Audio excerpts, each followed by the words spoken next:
joke that we settled halfway. But when we moved here, there was a bit of a culture shock in that it wasn't a town that things were happening in. We had been living in Berkeley for a while. And it was a little bit trying to get used to the fact that the mayor here thought things were great.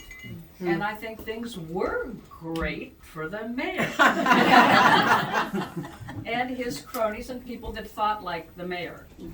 And in fact, it's a little funny, when we came to house purchasing, we came down to two houses. One was in Somerville, one was in Medford, and they were at the time considered to be about the same, you know, thus giving rise to the old joke, you know, Medford is just Somerville with trees. But it was they were considered to be kind of sister communities. And Barry and I watched over 3 decades as Somerville went like this in terms of everything that matters as far as human development and looking ahead and trying to figure out what works best for the community and how do we build community. Well, Medford was kind of in the doldrums the whole time.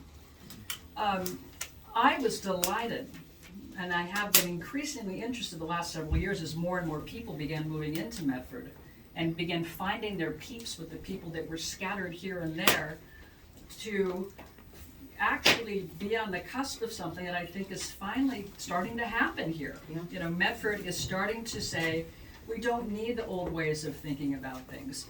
We don't need to have you have to have a certain kind of surname to run for office in Medford. I think it's delightful that someone 23 years old who knows about what the schools ought to be looking at, who's actually running for a place of responsibility with the school committee. I think it's amazing that we've got someone of the caliber of Anna Callahan to be running for city council. I mean, oh my God, that's just astonishing that people who actually are looking at facts rather than who do I know to get that done? Or can we do something a little bit more ambitious than filling in potholes? So I am hopeful that looking at the folks that have come out here today, looking at the caliber of candidates we have in Aaron and in Anna, that Medford truly might become a little bit more than just the trees that separate it from Somerville. So thank you guys very much.